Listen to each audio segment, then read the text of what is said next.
राधा स्वामी। महिमा सतगुरु स्वरूप 70वां शब्द।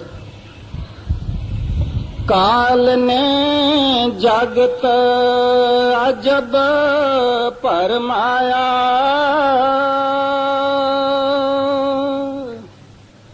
काल ने जगत अजब परमाया। मैं क्या क्या करूं बखान। यह बानी हजूर स्वामी जी महाराज की बानी है। आप फरमाते हैं कि काल ने इस जगत को बड़े ही अजीब नमूने से भरमाया है और उसका बयान ऐसा है कि मैं कैसे करूं। हम आम तरह से काल मौत को समझते हैं। कुछ लोग उसको काल भगवान कहते हैं। अंग्रेजी में उसको नेगेटिव पावर कहते हैं। मुसलमान उनको शैतान या इब्लीस कहते हैं। उनको धर्म राज भी कहते हैं, लेख राज भी कहते हैं, छाया पुरुष भी कहते हैं। सत पुरुष के 16 पुत्र थे, यानी 16 कलाएं थी। उनमें एक कला ये काल है। वैसे काल लफ्ज की माना है वक्त, यानी टाइम। जो आदमी काल के दायरे के अंदर है वो एक दिन जरूर मरेगा। कौन काल के दायरे के अंदर नहीं है? वो फकत एक परमात्मा, वाहगुरु, सतपुरुष, रब, अल्लाह, हरि, गोविंद। उनको गुरु नानक साहब ने इस वास्ते फरमाया अकाल पुरख, यानी वो जो काल से ऊपर है।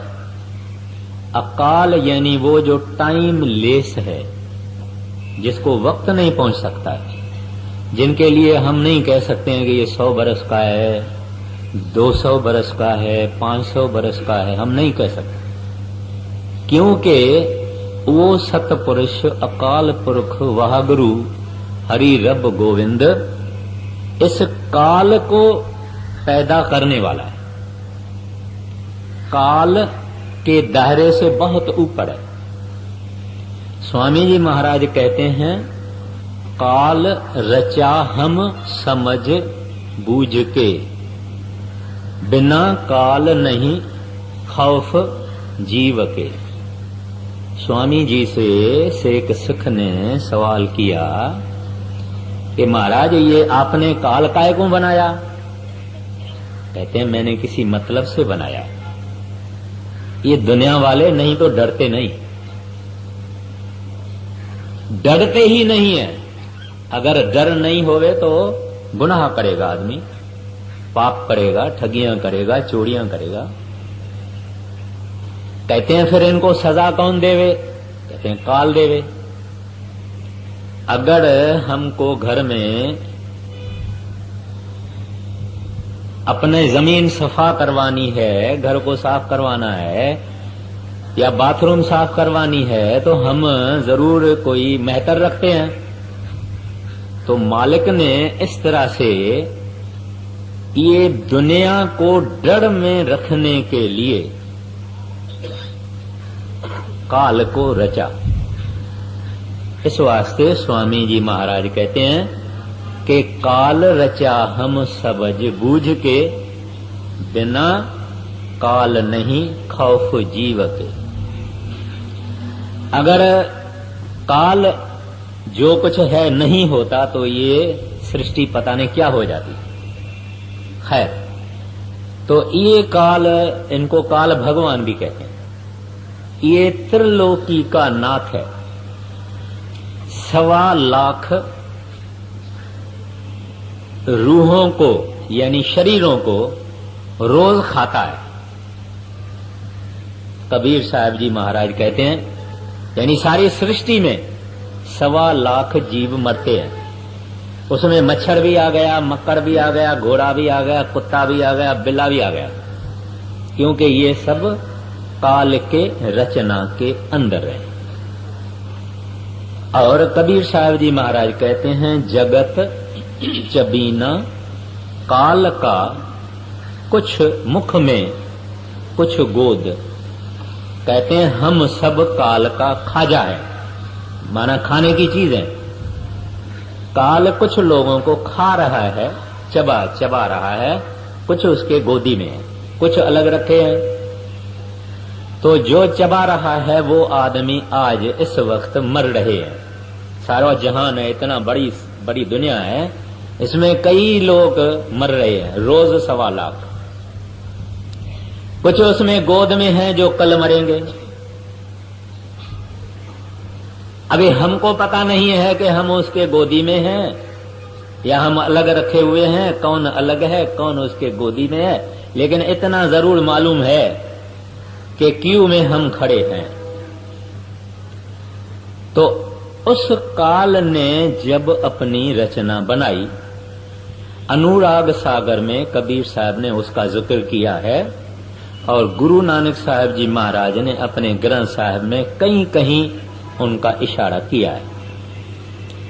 तो जब उसने रचना बनाई तो उसने ऐसी रचना बनाई जिसमें से कोई निकल न पावे।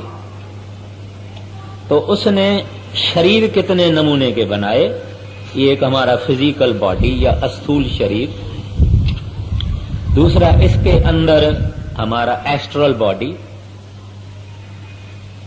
और तीसरा मेंटल बॉडी यानी माइंड, और चौथा कारण शरीर या कॉजल बॉडी, ये बनाए। फिर रज्जो तमो सतो ये 3 गुण बनाए। फिर इसने 5 तत्व बनाए, मट्टी, पानी, हवा, अग्नि, आकाश। ये सब काल के बने हुए कि इन सब पिंजड़ों में से जब कोई निकले तब मुक्ति हासिल करे। ये सब पिंजरे हैं और हर एक उसको पिंजड़ा है। अगर देवता है तो उसको भी पिंजड़ा है। शिव, विष्णु, ब्रह्मा, इसके 3 पुत्र हैं। दुर्गा देवी अष्टअंगी इसकी औरत है। गुरु नानक साहब जी महाराज ने जप साहब में ये फरमाया, एका माई जुगत वे आई, 3 चेले परवान। तो वो एका माई अष्टअंगी देवी दुर्गा माता और उसके कई नाम हैं। इनके 3 शिव विष्णु ब्रह्मा पुत्र हैं। जो काल के 3 लोक त्रिलोकी उन काल के दायरे के अंदर है। अलावा इसके इसको डर लगा कि लोग जब का पाप और कर्म करेंगे, अगर गुजरे हुए जन्म का पाप किसी को याद आएगा। अब एक आदमी है, वो अंधा है, मां के पेट से निकला अंधा। अगर इसको पता होवे कि मैंने अपने गुजरे हुए जन्म के अंदर फलाना पाप किया था, इसके कारण मैं अंधा हूं, तो वो पाप फिर करने से डरेगा और पाप नहीं करेगा। एक आदमी है जो मुफलसी में, गरीबी में, दरदरी हालत में पैदा हुआ, वो सोचेगा भाई इतने शाहूकार हैं, मैं ऐसा गरीब क्यों। अगर उसको पता लग जावे कि मैं गुजरे जन्म में ऐसे ऐसे कर्म किए हैं, इस वास्ते मैं गरीब हूं। कोई आदमी है जब से जाया है, जन्म लिया है, तब से बीमार है, सोचेगा कि मैं क्यों बीमार हूं। जब उसको पता लग जावे कि उसके गुजरे जन्म में उसने फलाने फलाने गुनाह किए हैं, इस वास्ते वो बीमार रहता है, तो वो पाप नहीं करेगा। अब काल ने देखा कि ऐसे लोगों को अगर अपने गुजरे जन्म का पता लग जाएगा तो वो शुद्ध, नेक, पाक, साफ रहेंगे और आहिस्ते आहिस्ते निर्मल होकर परमात्मा के पास चले जाएंगे। तो उसने भगवान की बड़ी भक्ति की और भगवान से 3 वर मांगे। एक वर ये मांगा कि लोगों को अपने गुजरे हुए जन्म की कोई याद नहीं होवे, नंबर 1। नंबर 2, जिसको मैं जिस जूनी में रखूं वहां वहां वो खुश रहे। इसका क्या मतलब है कि अगर आप किसी मनुष्य को कहो, एक छोटी सी कहानी शास्त्रों में आती है। एक दफे नारद भगवान विष्णु के पास गया, उसको कहा महाराज आपने लोगों को बड़ा दुखी रखा है दुनिया में। कहते हैं मैंने तो दुखी नहीं रखा है। कहते हैं तो सुखी रखो। कहते हैं मैं उनको सबको ऊपर ले जाने को तैयार हूं सुख के देशों में। कहते हैं फिर भली उनको ले आओ। तो नारद नीचे उतरा, एक सुअरी थी, वो सुअरी को कहा भाई तू बैठ, अब तुम्हारा टाइम आ गया है, मैं तुमको ले चलूंगा ऊपर स्वर्गों में।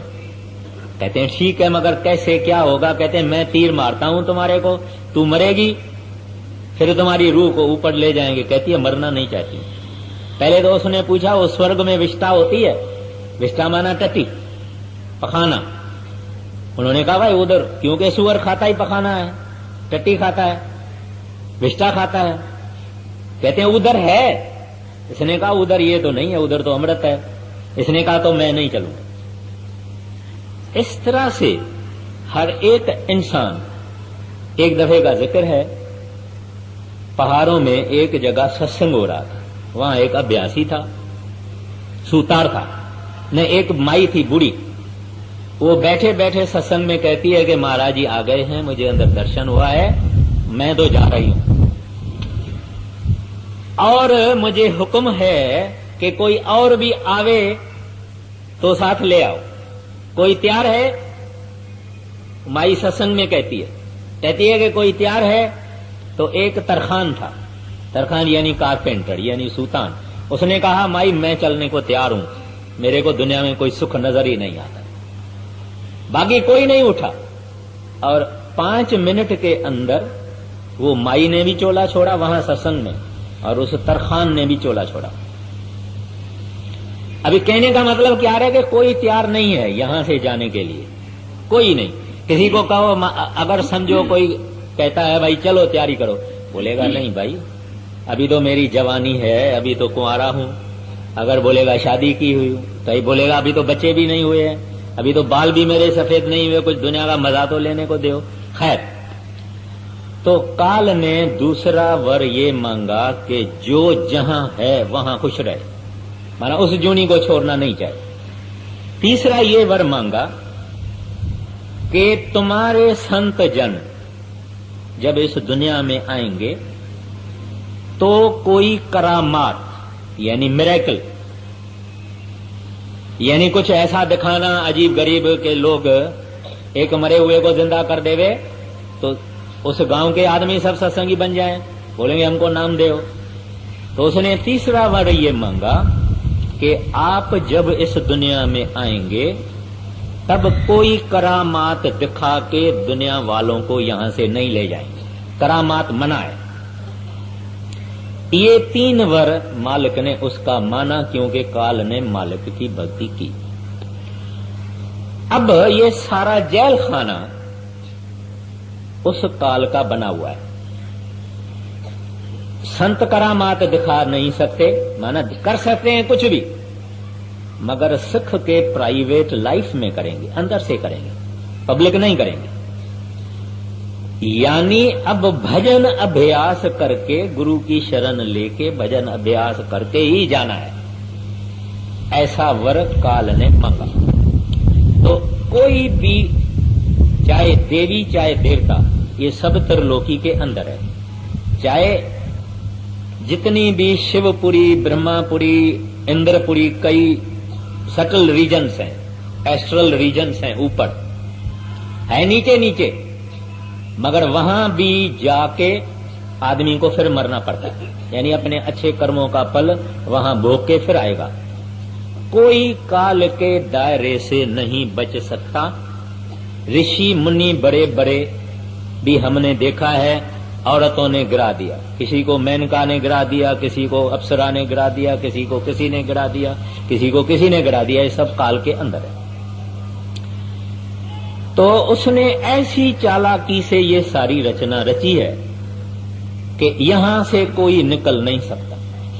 उसका बयान पहले स्वामी जी महाराज करते हैं। शब्द बहुत बड़ा है, इस वास्ते मुझे मुख्तसर होना पड़ेगा। पहले बताते हैं कि हम कितनी जबरदस्त जाल के अंदर हैं। अगर आप बड़ी एक अस्पताल बनाओ 5 करोड़ रुपया खर्चा करके, बड़ा नेक काम है, अच्छा काम है, करना चाहिए, मगर उस अस्पताल बनाने का फल भोगने के लिए आपको इस दुनिया में फिर आना पड़ेगा। आप किसी को खून करो, जुल्म करो, अत्याचार करो, उसका भी फल भोगने के लिए इस दुनिया में आना पड़ेगा। माना जिसने बड़ी अस्पताल बनाई उसको फल तो मिलना चाहिए, उसकी शायद खुद तंदुरुस्ती अच्छी होगी, शाहूकार होगा, अमीर होगा, कुछ भी होगा, मगर फल भोगने के लिए फिर आना पड़ेगा। बुरा करेगा उसका भी बुरा फल भोगने के लिए आना पड़ेगा। और आप जितनी रचना आप देखते हैं, दुख सुख अमीरी गरीबी मुफलसी अक्ल बुद्धि बेवकूफी, ये सब हमारे किए हुए कर्मों का फल है। अच्छा करने से भी दुनिया में आके अच्छा फल भोगना पड़ता है, बुरा करने के लिए भी इधर दुनिया में आके बुरे फल भोगने पड़ते हैं। और ये कर्मों का जो उसने जंजीर बनाया काल ने, वो ऐसा है कि एक जमींदार के खेती में अगर गेहूं काट के साफ करके रखी है, भाई लाड़ियां आएगी ले जाएगी। दूसरे जमींदार के खेती में भी गेहूं तैयार रखी है, अगर हवा उड़ी, हवा लगी, एक जमींदार के खेती से दूसरे के खेती में अगर गेहूं उड़ गई तो इसका भी हिसाब उसको देना पड़ेगा। हद है कि नहीं? महाराज श्री कृष्ण गीता में कहते हैं कि एक युग में किया हुआ पाप दूसरे युग में भी भोगना पड़ेगा। ख्वाहिश क्या चीज होती है? ख्वाहिश। हम लाखों ख्वाहिशें करते हैं। जब राजा रामचंद्र दशरथ की दरबार में गया, सीता का स्वयंवर हुआ, तो बड़े खूबसूरत थे, विष्णु के अवतार थे राजा रामचंद्र जी।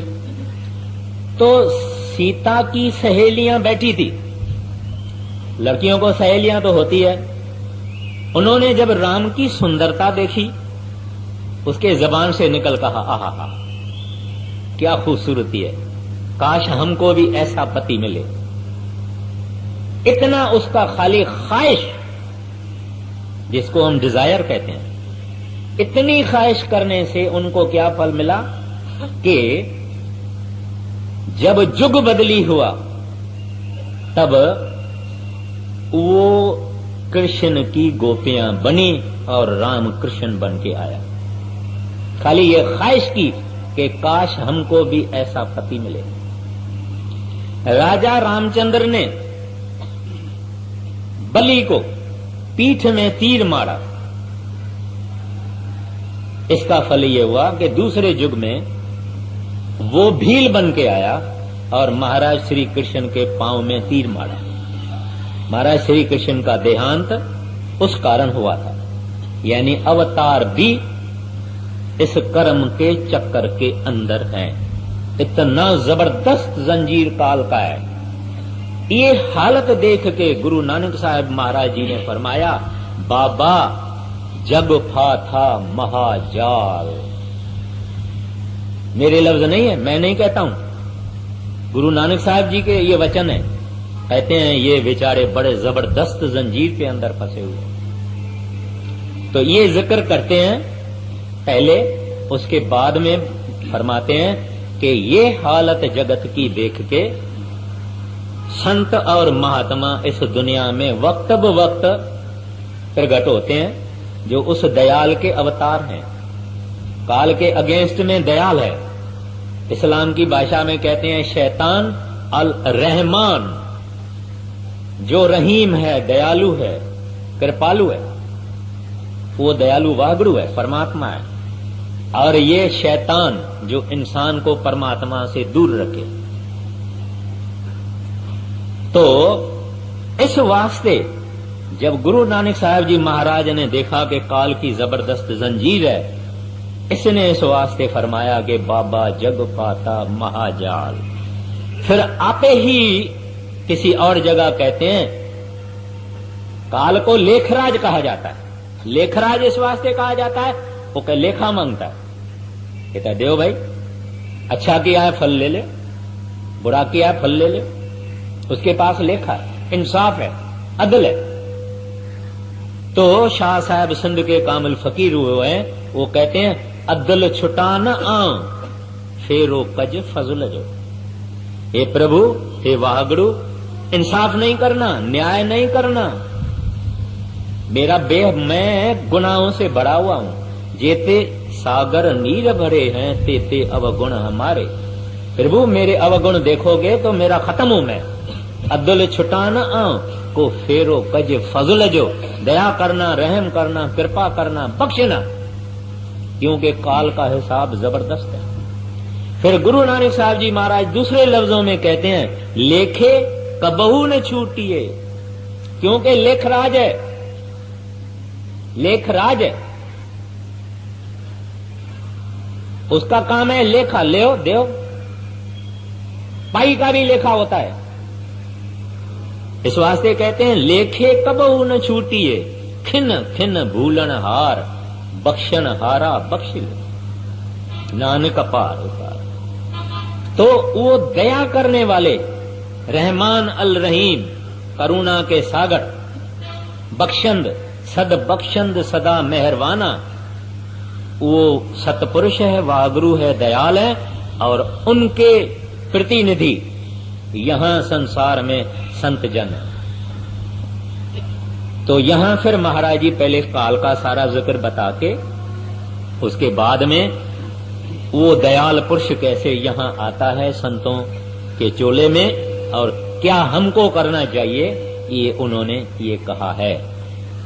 तो थोड़ा सा इसके अंदर सख्त कलामी है, लेकिन उसमें मेरा कोई दोष नहीं है, क्योंकि संत फिर डरते नहीं है। संत जो सच है वो सच बता देते हैं।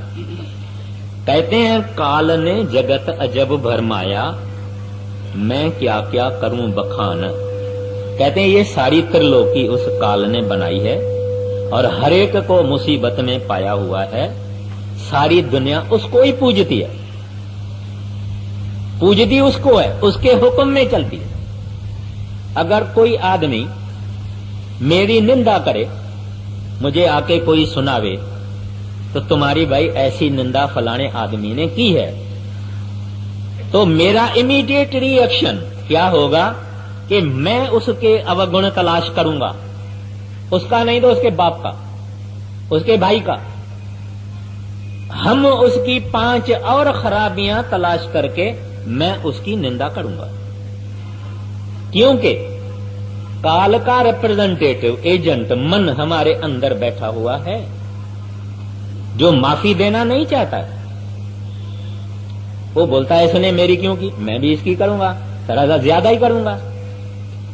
वो हमारे अंदर बैठा हुआ है और उनके पर और 5 एजेंट हैं, काम और क्रोध और लोभ और मोह और अहंकार।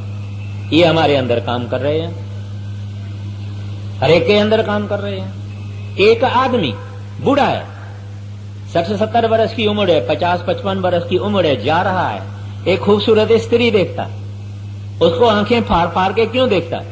जवान भी देखता है, बूढ़ा भी देखता है, मध्यम उम्र का भी देखता है, सब क्यों देखता है? क्या बात है? उसके घर में नूह है, उसके घर में अपनी धी है, क्यों देखता है? उसको अपनी धी नहीं याद आती है?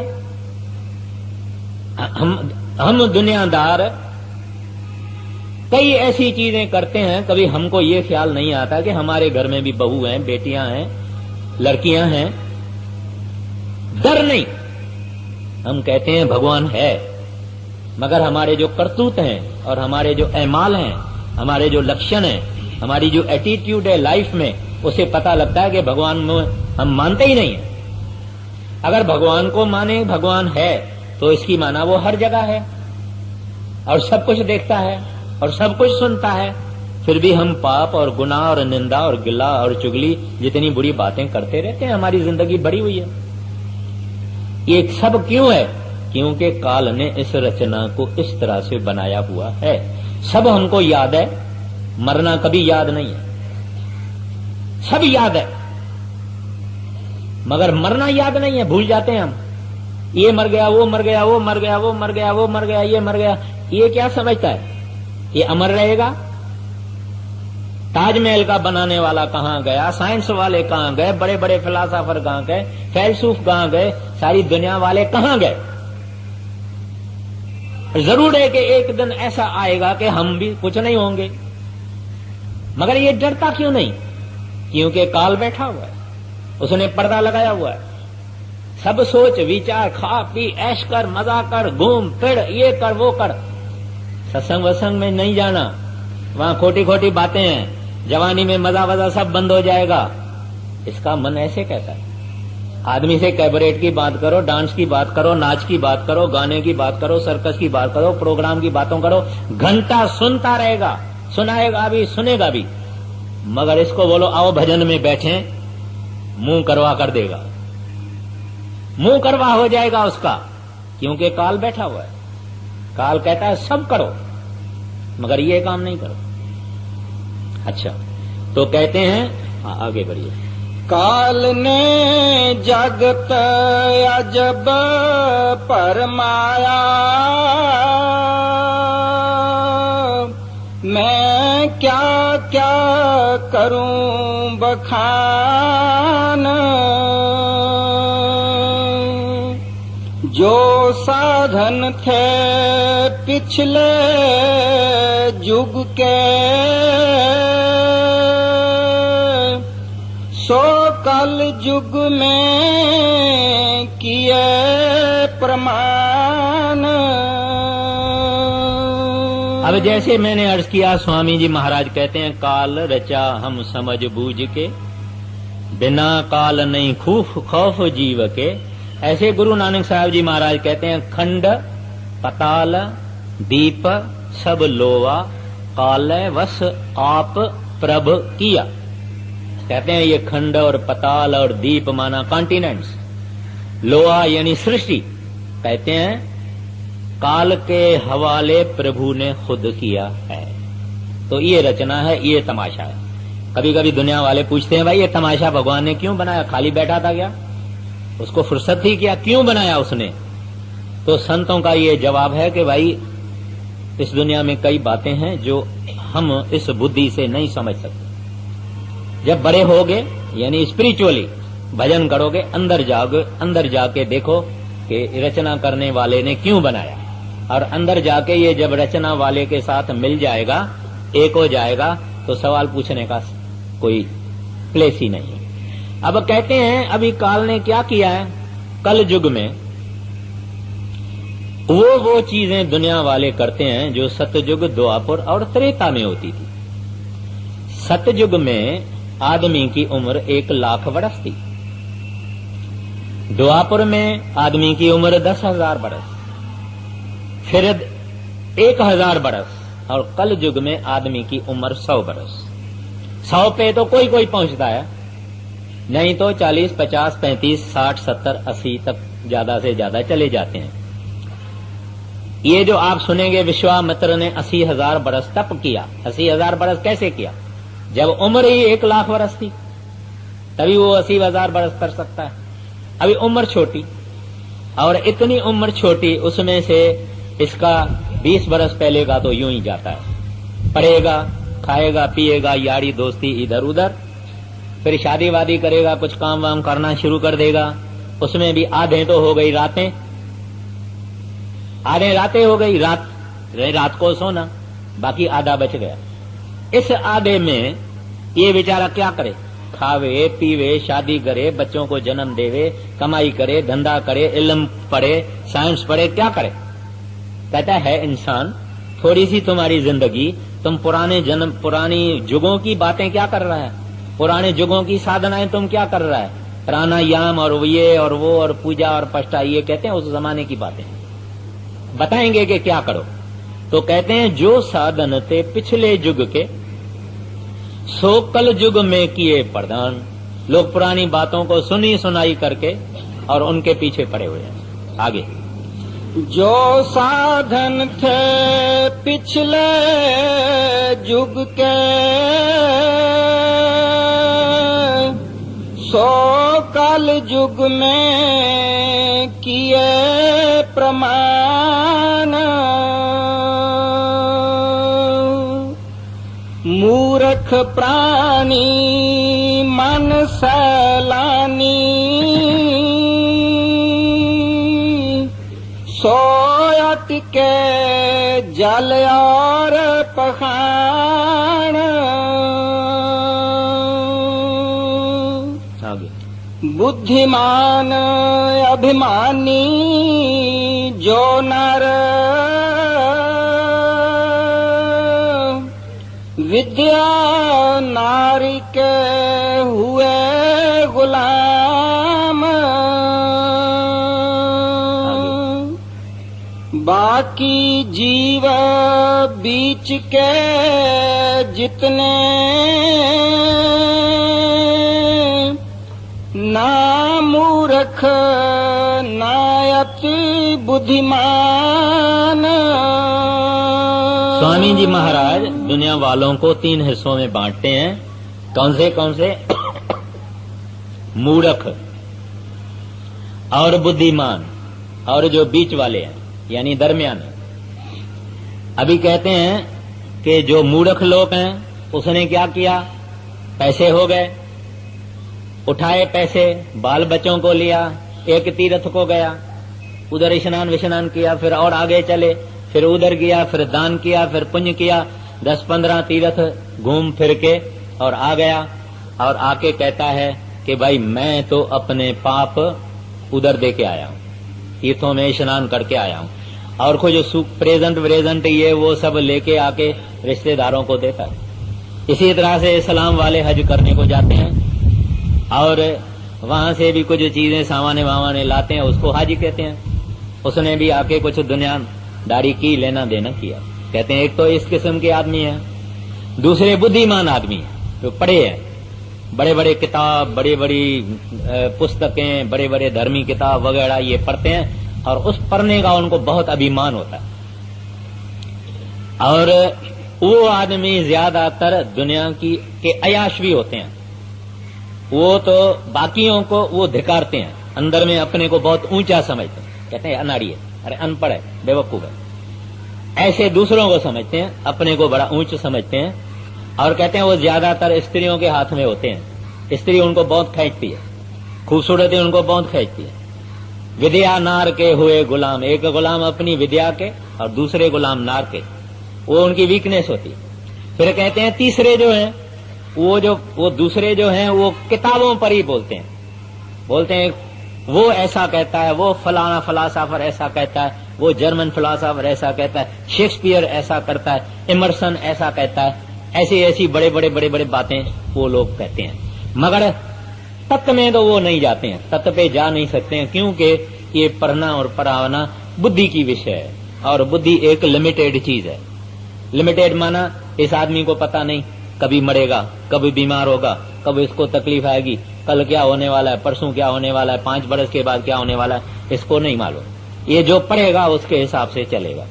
फिर तीसरे लोग हैं, कहते हैं जो मूर्ख हैं, वो क्या करते हैं, जिधर दुनिया की हवा चली उधर चलना शुरू कर देंगे। लोग किसी किस्म का कपड़ा पहनने शुरू कर देंगे तो ये भी सोचेंगे नहीं कि ये क्यों है, वो भी ऐसा ही पहनना शुरू करेंगे।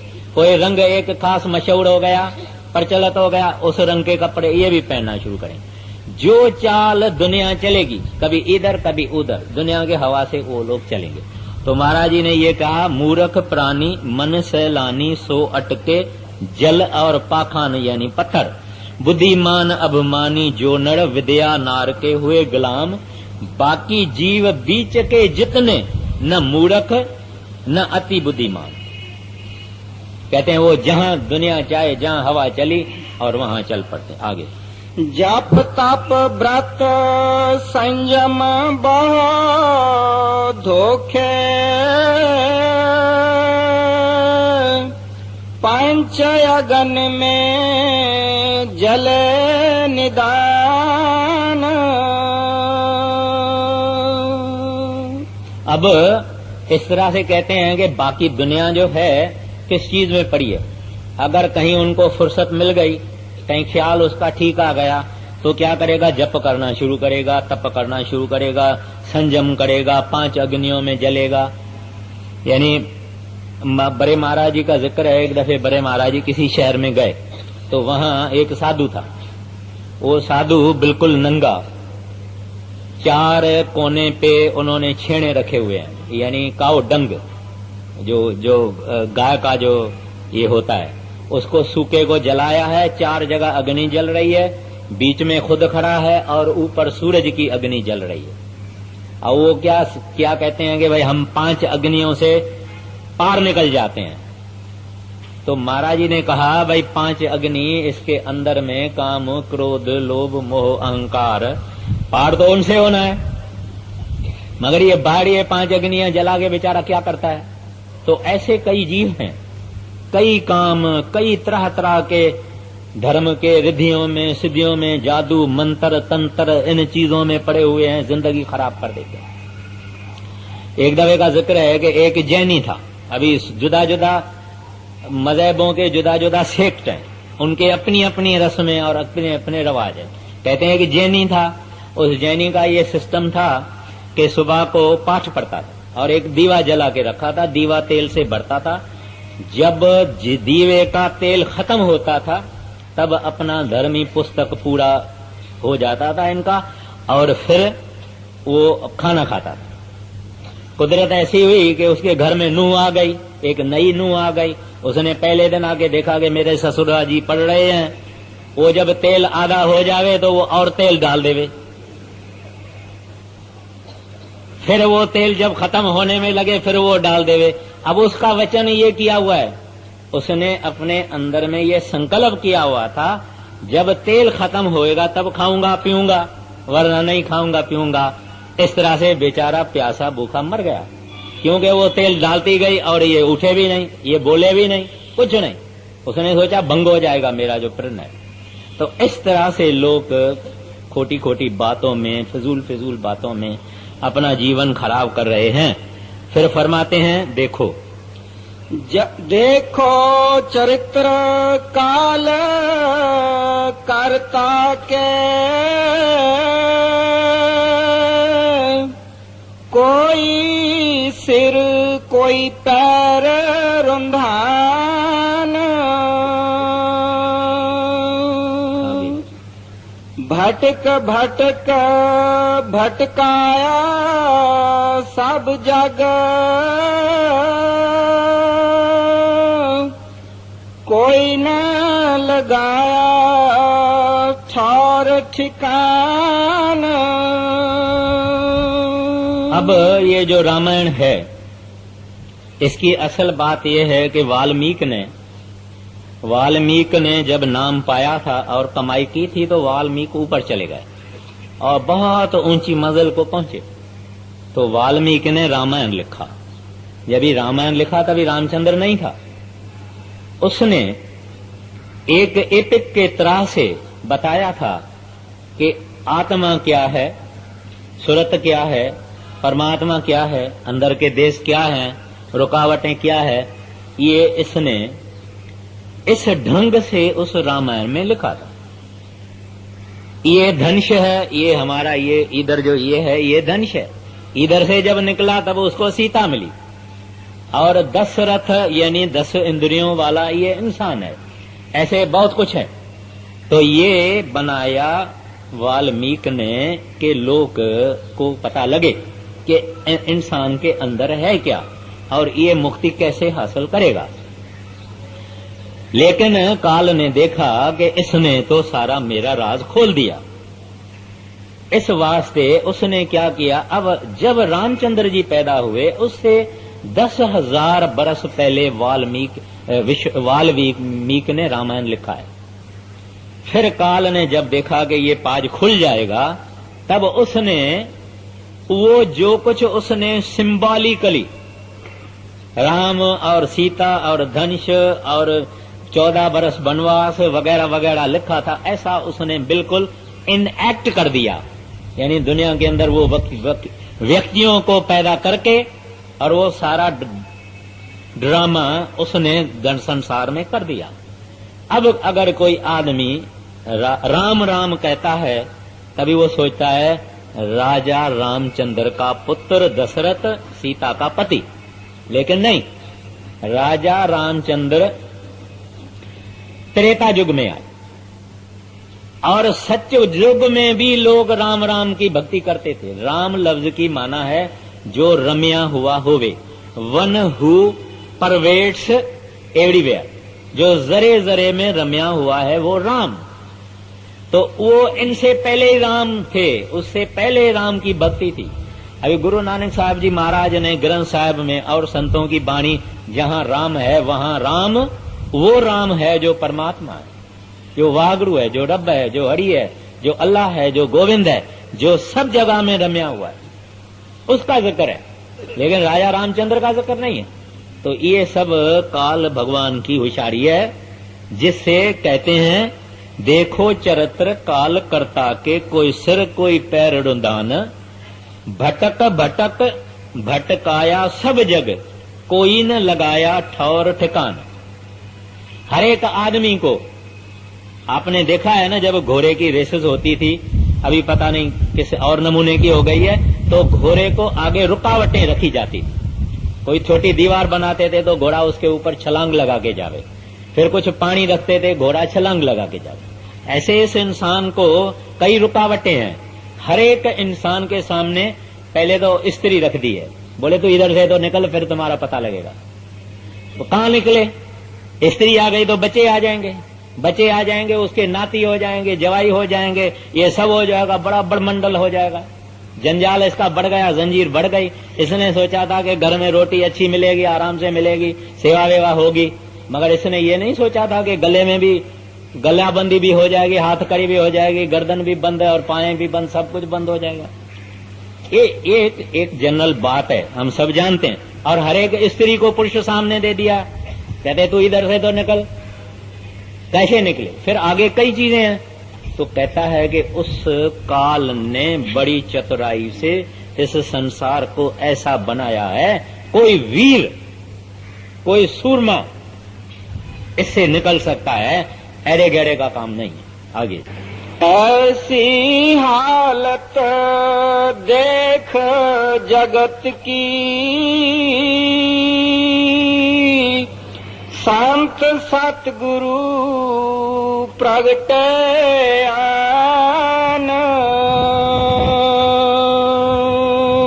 आगे गुरु सेवा और नाम महात्मा, सत्संग सतगुर किया बखान। अब जब ये संसार की हालत देखी कि ये दुनिया इस तरह से फंसी हुई है, ज्यादा से ज्यादा आदमी कहता है मैं पूजा करता हूँ, दान करता हूँ, पुण्य करता हूँ, नेक हूँ, पाक हूँ, श्रेष्ठ हूँ, बुरा काम नहीं करता हूँ, सब अच्छे ही काम करता हूँ। उसका फल ये होता है कि अच्छा आता है, खूबसूरत बन के आएगा, तंदुरुस्त बन के आएगा, अमीर बन के आएगा। आप दुनिया में देखेंगे थोड़े ऐसे लोग हैं जिनको रिलेटिवली सुख है संसार के मुकाबले में, और कईयों से वो सुखी है। तंदुरुस्ती भी है, बाल बच्चे भी अच्छे हैं, धन भी है, बुद्धि भी है, इल्म भी है, दुनिया में कुछ इज्जत भी है। ये वो लोग हैं जो लोग अपने गुजरे हुए जन्मों में नेक पाक रहे हैं, डू गुड और बी गुड के तरह से रहे हैं। लेकिन ये सतोगुण के अंदर आ जाता है और ये भी एक जंजाल है। और वो जो ऐसे आदमी हैं, ये पावर में आ जाते हैं जब राजाएं महाराजाएं हो जाते हैं, वजीर मिनिस्टर हो जाते हैं, बड़े बड़े करोड़पति इंडस्ट्रियलिस्ट हो जाते हैं, बड़ा इनके पास धन हो जाता है, और उसका फल ये हो जाता है कि ये लोग ताकत वाले हो जाते हैं। कोई औरत देखी, कोई स्त्री देखी, अपना एजेंट भेज दिया, ये दिया, पैसा दिखा के, ये करके वो करके उसको हासिल कर लेते हैं। पाप कौन करते हैं? गरीब क्या पाप करेगा? अमीर पाप करते हैं, शाहूकार पाप करते हैं। बड़े बड़े जिनको उसके तकदीर ने, कर्मों ने ऊंची पदवी पे रखा है दुनिया के, वो बड़े बड़े पाप करते हैं, जो चाहते हैं करते हैं, और पैसे से क्या नहीं होता। ऐसे वो फिर ज्यादा गुनाह करके करके करके फिर नीचे गिरते हैं, फिर उधर से कर्म करके अच्छे अच्छे फिर ऊपर जाते हैं। पावर इंटॉक्सिकेट्स। इस तरह से ये संसार में इंसान की जिंदगी साइकिल पे गोल चलती है। और पंजाब में कहते हैं तपो राज राजो नरक। इसने तप किया, मेहनत की, परिश्रम किया, राजा बना। जब राजा बना तब बुरे बुरे फेल किए। अब देखिए कई कई राजाएं हैं 20-20 शादियां की, 20-20 तो शादियां की होगी, बाकी पता नहीं उस लोगों ने क्या क्या किया होगा। उनके हरम हरीम में और अंदर महलों में कई कई पता नहीं स्त्रियां हैं। ये सब धन वाले आदमी कर सकते हैं, मगर ये गुनाह है। गुनाह से फिर नीचे चला जाता है, फिर आहिस्ता आहिस्ता आहिस्ता फिर ऊपर आते हैं, फिर नीचे जाते हैं, फिर ऊपर आते हैं। इस तरह से ये सिलसिला संसार का चल रहा है। तो ये संत महात्मा प्रभु दयालु मेहरबान हुए, इन्होंने कहा ये बेचारे ये तो समझते भी नहीं है कि हम ऐसे जंजीरों में हैं। इनको तो पता भी नहीं है कि विष्टा में जन्म हुआ, विष्टा में खेल रहे हैं, विष्टा में मर जाते हैं। तब उनको दया आई, और दया आई तो संत रूप करके इस दुनिया में वो आए। माना आते रहते हैं। जैसे शैतान की ताकत भी चालू है, ऐसे दयाल और रहमान की ताकत भी चालू है। ये एक दूसरे के विरुद्ध चल रहे हैं। हमको संत उपदेश क्या करते हैं? अब क्या फरमाते हैं? ऐसी हालत देख जगत की, संत सतगुरु प्रगटे आन, और गुरु सेवा और नाम महात्म, सत्संग सतगुरु किया बकान। कहते हैं उन्होंने हमको उपदेश किया, भाई तुम सब चीजों को छोड़ दो, तुम तत्व पर आओ, तुम विचार करो कि चीज क्या है, असल क्या है, अर्थ क्या है। तो उन्होंने कहा 3 चीजें मुख्य है। पहले सत्संग, दूसरा सतगुरु, तीसरा सतनाम। अभी जो संतों का सत्संग है वहां फकत परमात्मा की बड़ाई, वाह गुरु की बड़ाई, अकाल पुरुष की बड़ाई, हरि की बड़ाई, गोविंद की बड़ाई। दुनिया से हमारा ख्याल वो दूर करते हैं, हमको बताते हैं कि तेरे अंदर तुम ऐसे फंसे हुए हो और सच्ची मुक्ति इस तरह से मिलेगी। और ये भी कहते हैं, अभी जो लोग भाग जाते हैं, पहाड़ों में भाग जाते हैं, बयाबानों में भाग जाते हैं, पति औरतों को, औलाद को छोड़ के भाग जाते हैं, साधु जाके बनते हैं, ये भी काल की होशियारी है। क्योंकि उनका मन उसको अंदर बैठ के उसको कहता है अरे वैराग और त्याग, और वैराग और त्याग नहीं। वैराग और त्याग तो एक मन की अवस्था है। घर छोड़ने से आदमी वैरागी नहीं होता है। घर छोड़ने के बाद भी औरत को याद कर सकता है, बच्चों को याद कर सकता है, कई सुख ग्रस्त आश्रम का याद कर सकता है। अगर घर वालों को छोड़ दिया तो किसी और के सामने हाथ लगाता है, बीबी खाना दे। घर घर में जाना पड़ता है, दर दर में जाना पड़ता है, कुटिया भी बनानी पड़ती है, झोंपड़ी भी बनानी पड़ती है, कुछ लंगोटी भी, और कुछ नहीं पहनेगा लंगोटी भी पहननी पड़ती है। अब धंधा दौड़ी अगर नहीं करेगा तो भीख मांगनी पड़ेगी। लेकिन संत कहते हैं प्यारा नहीं, अपने घर में रहो, बाल बच्चों के बीच में रहो, लेन देन भी करो, मगर साफ करो, शुद्ध करो, पवित्र करो, हक हलाल की करो। और सब कुछ करते हुए कुछ वक्त उस साहब ने, उस परमात्मा ने, जिसने तुमको इस संसार में भेजा है, उसको दो। तो पहले कहते हैं सत्संग। सत्य यानी truth, eternal, ever lasting, permanent, वो है परमात्मा। संग यानी उसकी सोबत। कहते हैं अब तू उस बाकी चीजों को छोड़ दे, सत्य की सोबत कर। जो हकीकत है, जो ट्रुथ है, उसकी सोबत कर, परमात्मा की सोबत कर, रब की सोबत कर, वागड़ू की सोबत कर। सत्संग में आके हमको पता लगा है कि हम कितने जंजीरों के अंदर फंसे हुए हैं। सत्संग में आके हमको पता लगता है कि हमारे अंदर कितने अवगुण हैं। सत्संग में पता लगा है कि हम कितने गुनहगार हैं। हमको शर्म आती है, हम सिर नहीं उठा सकते हैं, क्योंकि अपने अवगुण का हमको पता लगता है। आम आदमी अपने अवगुण को नहीं देखता है, दूसरों के अवगुण को देखता है, दूरबीन से इलाज करके देखता है। यहां इनको कहा जाता है कि तू अपने देख दूरबीन से, अपने गुनाह और पाप, तुम्हारे विचार, तुम्हारे वचन, तुम्हारी करनी, तुम्हारी जो चाल है, चलन है, उसको देख। सत्संग में पता लगता है। सत्संग में पता लगता है कि प्यारा तेरी मौत आ रही है, मौत आ रही है, यानी इसमें कोई शक नहीं है। जिस दिन से ये पैदा हुआ उस दिन से ये मौत के तरफ जा रहा है। अगर उसकी उम्र 80 बरस है तो 20 का हुआ, बाकी 60, 80 बरस भी कोई कोई, तो कुछ बात का पता नहीं। ये सत्संग में पता लगता। सत्संग में पता लगता है कि हमारे हितकारी, उपकारी, भले करने वाले, बगैर किसी मुआवजा लेने वाले, उजूरा लेने वाले, कॉम्पेंसेशन लेने वाले संत हैं, महात्मा हैं, जो हमारी सेवा करने को आए हैं, चाहते हमारे से कुछ नहीं है। कहते हैं इस वास्ते पहले संत हैं जहां इनको क्या मिलता है, नॉलेज, इंफॉर्मेशन। उसके बाद कहते हैं ये सतगुरु के पास जाता है, वो उस्ताद है, टीचर है, और कुछ नहीं। कहता है मुझे कुछ ज्यादा समझो ही नहीं। महाराज जी कहते हैं मुझे सतगुरु नहीं समझना, मुझे अपना बड़ा भाई समझना, एक बुजुर्ग समझना, दोस्त समझना। मैं जो कहता हूं वो तुम करो, मैं इसमें खुश हूं। मथा नहीं टेकने देते हैं, हाथ नहीं लगाने देते हैं पांव को, हार, फूल, नारियल, फल फूल कुछ नहीं लेते। कहते हैं प्यारा तू मुक्त हो जाओ, मैं खुश हूं। तू वागड़ू के पास हो जाओ, खुश हूं। तुम इस दुनिया के झंझट से निकलो, जेल खाने से निकलो, मैं खुश हूं। तब संतों के सामने हम जाते हैं, वो दाता नाम बख्शो, वो नाम की बख्शिश करते हैं। कहते हैं अब अपने घर में जाओ। अब फिर क्या, नाम मिल गया। सत्संग में पता लगा हमारी अवस्था का, फिर सतगुरु के चरणों में हम गए, फिर मांगा, फिर उन्होंने मुफ्त में दे दिया। अब कहते हैं घर बैठे हुए नानक पूरा सतगुर भेटिए, पूरी होवे जुगत, खावंदियां पीवंदियां हसंदियां पहनंदियां विचै होवे मुक्त।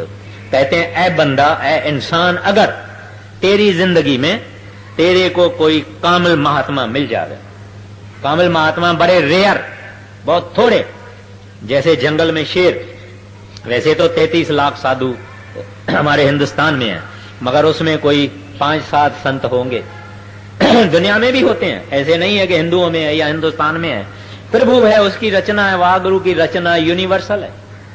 प्रभु के प्यारे बड़े हैं सारे संसार में, चाइना में, जापान में, अमेरिका में, इंग्लैंड में, सब जगह में, अरबी कंट्रीज में, सब जगह में परमात्मा को प्यार करने वाले हैं। वो रब कहते हैं, हम परमात्मा कहते हैं, वो गॉड कहते हैं, वो जेहोवा कहते हैं।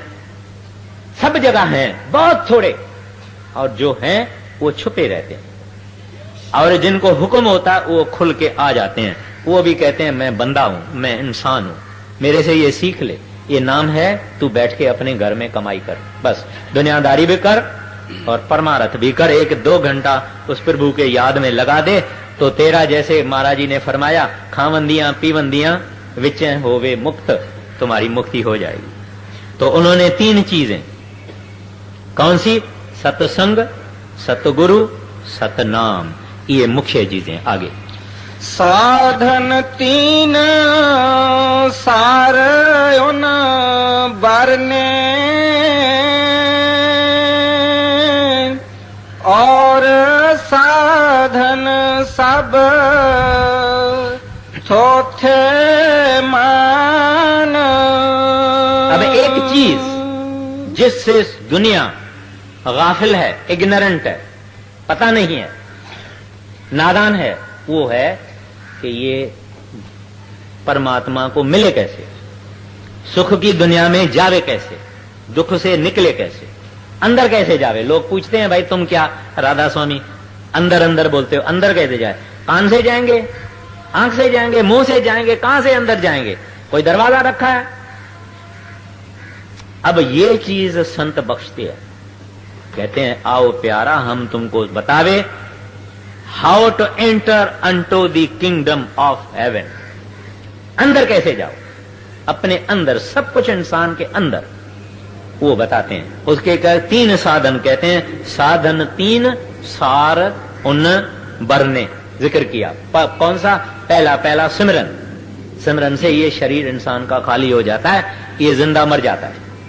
जिंदा मरने का मतलब है अपनी मर्जी से मरना, यानी शरीर को खाली करना अपने कंट्रोल के नीचे।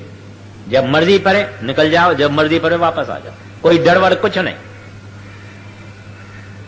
ये सिमरन का काम, आहिस्ता आहिस्ता आहिस्ता आहिस्ता आहिस्ता आहिस्ता सिमरन करते करते करते हाथ पांव टांगे कमर पीठ शरीर सारा खाली हो जाता है। उसके बाद में ध्यान, उस ध्यान से अंदर की आंख खुलती है, क्योंकि इसका अभी इसके बाद सारी एक्टिविटी अंदर होएगी, अंदर जाएगा, अंदर खंड ब्रह्मंड अंदर इस काया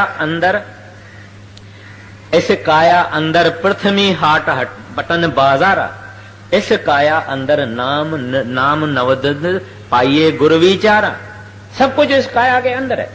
खैर, तो ये अंदर जाएगा, फिर इसकी आंख बनेगी जब गुरु का ध्यान करेगा। ध्यान से फिर चौथा शब्द, उस शब्द से जब इसकी रूह ऊपर चली गई, उस शब्द में वो पकड़ लेगा, जुड़ जाएगा। वो सच्चा नाम जिसको डिवाइन मेलोडी कहते हैं, कलमा कहते हैं, अनहद बाणी कहते हैं, अनहद शब्द कहते हैं, मूल कलाम कहते हैं, वो उसको ले जाएगा। वो नाम मार्ग में ये जब चला गया तो वाह गुरु परमात्मा जो खुद नाम है उसके अंदर लवलीन हो जाए। कहते हैं ये तीन साधन संतों के हैं।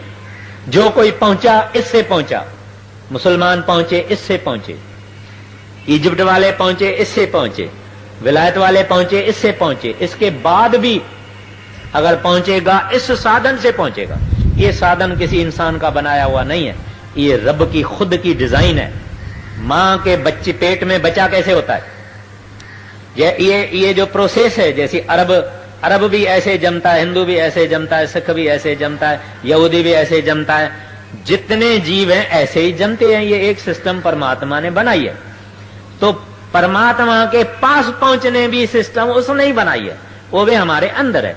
जैसे आत्मा शरीर के अंदर आई जब मां के पेट में बच्चा था, ऐसे ही अपनी मर्जी से सतगुरु के बताए हुए तरीके से उसको आहिस्ते आहिस्ते अंदर वापस ले जा।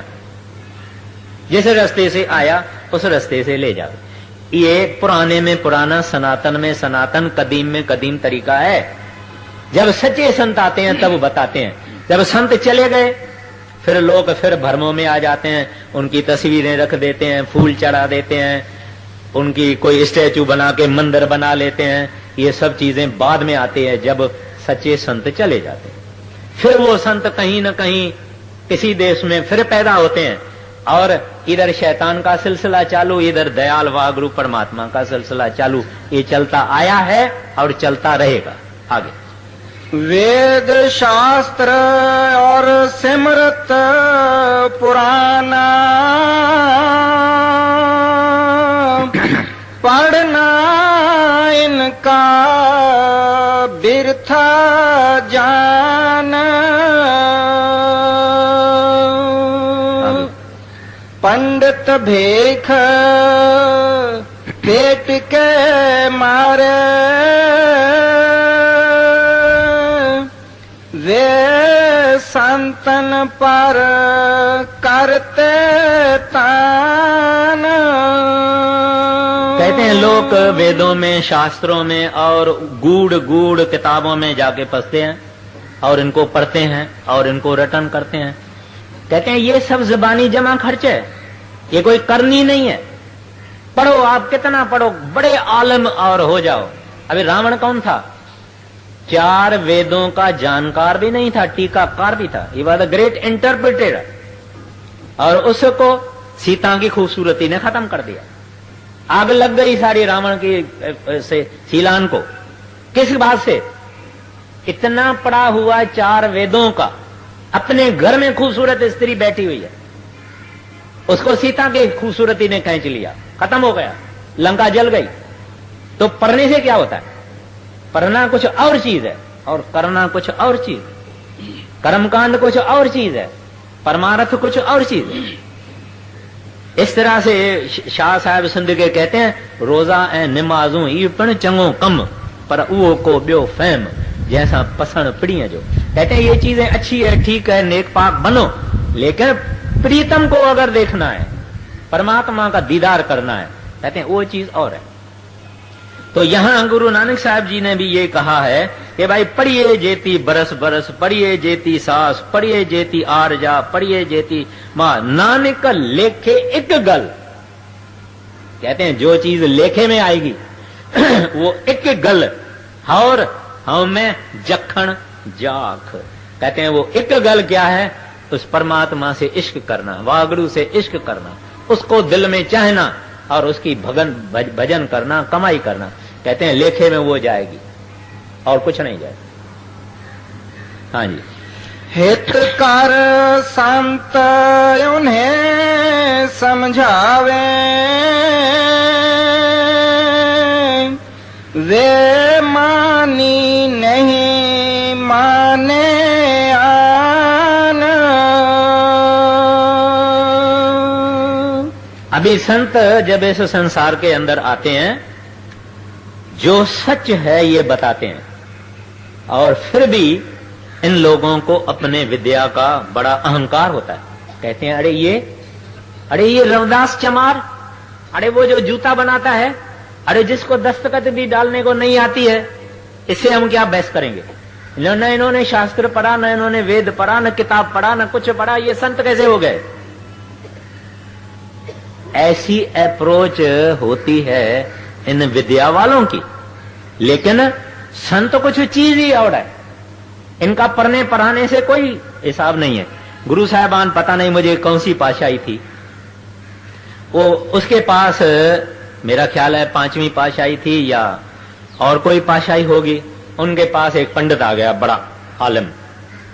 कहते हैं दुनिया आपको बहुत मानती है और मेरे को आपसे बहस मुबाहिसा करना है, शास्त्र अर्थ करना है। गुरु साहब ने कहा अरे भाई सुनो तो सही, मैं तो संस्कृत भी नहीं जानता हूं, तुम्हारे शास्त्र तो सब संस्कृत में है, मैं तुम्हारे से बहस मुबाहिसा क्या करूंगा, छोड़ो बात को। कहते हैं नहीं, सारी दुनिया आपको मान रही है और इज्जत करती है, तुम्हारा नाम लेती है, मेरे को देखना है, शास्त्र अर्थ में आपको हराना है। गुरु साहब ने कहा अच्छा भाई अगर तुम इतना जिद करते हो तो ये हमारा ये जो पानी भरने वाला है, ये पानी भरने वाले से करो, जो बहस मुबाहिसा करना है उससे करो। अब एक आदमी था, टूटे फूटे कपड़े थे, प्रेमी था, बड़ा भक्त था, पानी भर भर के और डालता था और संगत की सेवा करने वाला था। महाराज जी ने उसको बुलाया। वो जो पंडित था वो अंदर में कहता है ये क्या बात है, और खुद तो मेरे से बात ही नहीं करता, अभी ये पानी भरने वाला मेरे से क्या बहस करेगा। खैर उसको महाराज जी ने बुलाया, बुला के बैठाया, उसको कहा भाई तू सुन, तू इसके साथ शास्त्र अर्थ कर, और साथ में अपनी दृष्टि भी लगा दी। दृष्टि लगा दी तो वो आदमी ऐसी बातें उस पंडित को सुनाई। पंडित कहता है तोबा, मत्था टेक दिया, कहता है जिसका दर का पानी भरने वाला ऐसा है वो खुद क्या होगा। तो ये पढ़ने पढ़ाने की कोई सवाल ही नहीं है, वो तो बुद्धि की विषय है, ये विषय अंदर की है, कमाई की है, हासिल किया हुआ है, आदमी बना हुआ है, यानी पापी से देवता बन गया, मट्टी से सोना बन गया। वो बातों से नहीं बनता है, करनी से बनता है। ट्रांसफॉर्मेशन जो इंसान के अंदर आती है ये करनी से होती है, अभ्यास से होती है, साधना से होती है। ये साधना के लिए हमको संत कहते हैं प्यारा तू 2 घंटा रोज रोज दे। आदमी अगर एक ऊपर जाना है, मंजिल है, उसको 1 लाख टप्पे हैं, यानी पौड़ियां हैं, स्टेप्स हैं।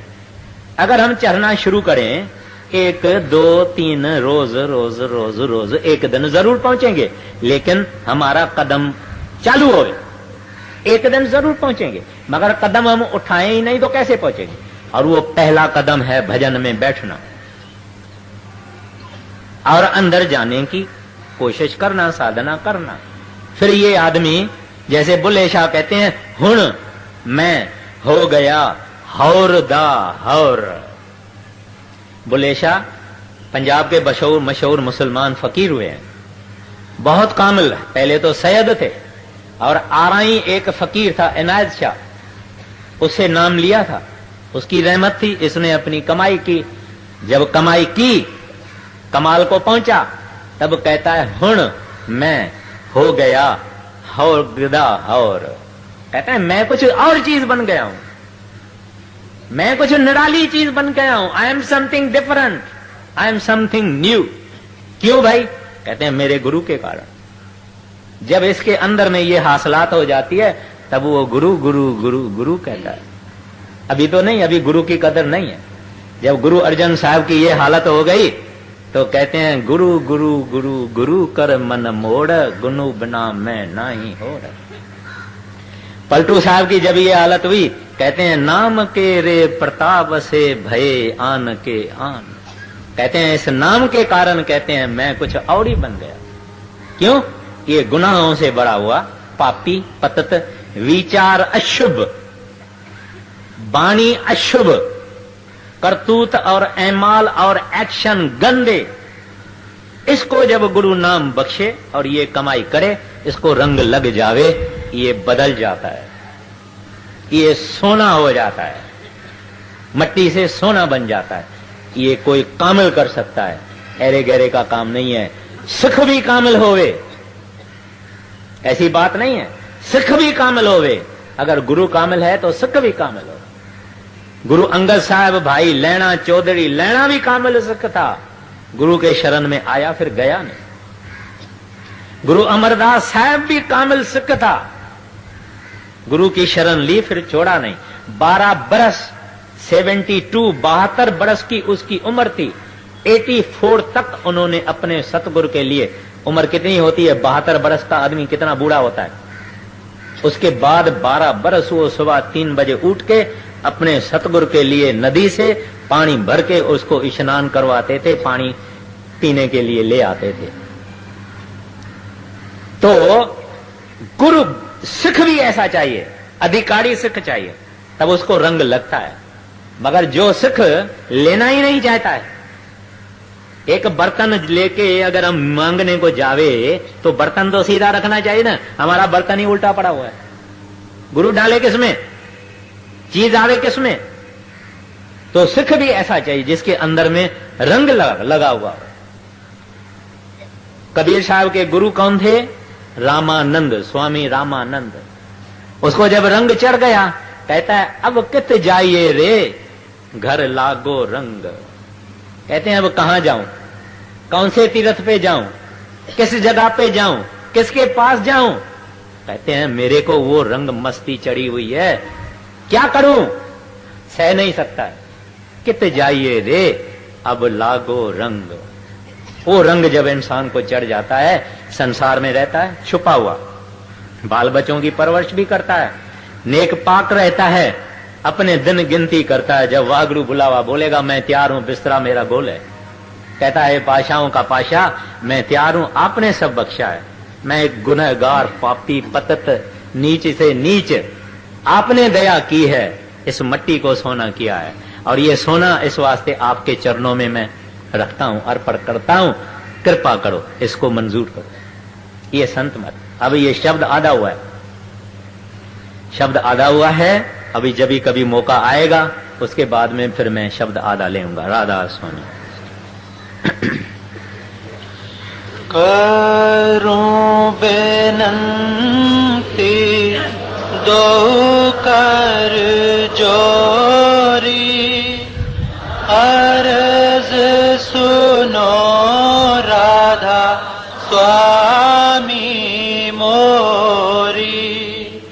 सत पुरुष तुम सतगुरु दाता, सब जीवन के पिता और माता।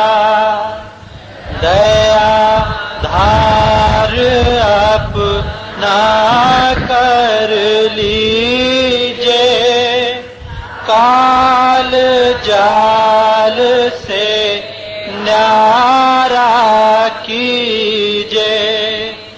सतयुग त्रेता द्वापर बीता, काहू न जानी शब्द की रीता। कलयुग में स्वामी दया विचारी, परगट करके शब्द पुकारी। जीव काज स्वामी जग में आए, भव सागर से पार लगाए।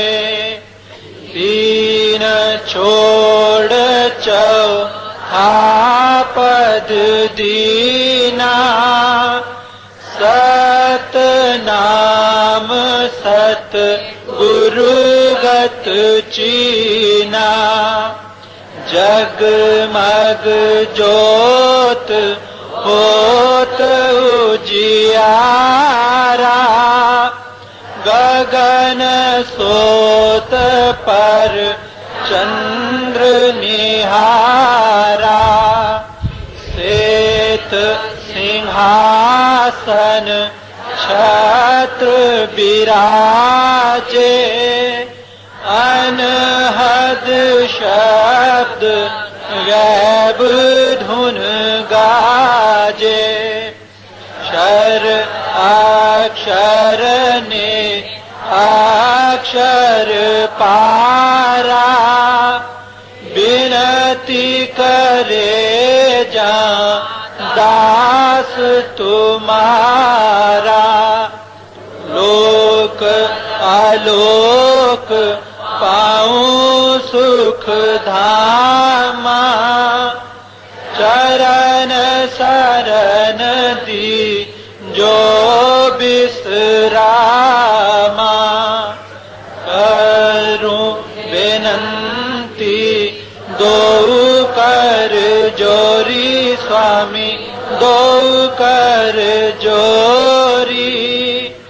अरज सुनो राधा स्वामी, सतगुरु मोरी। राधा स्वामी। भाई एक दो विनती है, कृपा करके सुनिए। जिन लोगों ने दिसंबर महीने में चेक के जरिए सेवा दी थी, उनकी रसीदें ब्याज से आ गई है। अंदर दो आदमी बैठे हुए हैं, उनसे आप जाके लें। और आते हुए इतवार को, रविवार को भी वो रसीदें मिल सकती है। उसके बाद में रसीद यहाँ नहीं मिलेगी, सत्संग के दफ्तर में फिरोज शाह मेहता रोड पर मिलेगी। दूसरा, महाराज जी का जो टूर का प्रोग्राम है मार्च और अप्रैल का, वो है 7-8 दिल्ली, 7-8 मार्च दिल्ली, 14-15 मार्च सिकंदरपुर, 14-15 मार्च सिकंदरपुर। फिर 25-26 अप्रैल दिल्ली, 25 और 26 अप्रैल दिल्ली। ये कागज वहां नोटिस बोर्ड में भी लगाया गया है, लेकिन मैंने सोचा कि आपको अर्ज कर दूं। जो सेवादार 26 जनवरी को गेट टुगेदर पर चले थे, वो कृपा करके हाल में जाके मिस्टर गोपीचंद को मिले। बिछाई के सेवादार भी कृपा करके श्री फकीर चंद को सत्संग के बाद मिले। विछाई के सेवादार भी सत्संग के बाद फकीर चंद को मिले। 26 जनवरी पर जो सेवादार गए थे, वो मिस्टर गोपीचंद को हाल के अंदर मिले। राधा स्वामी।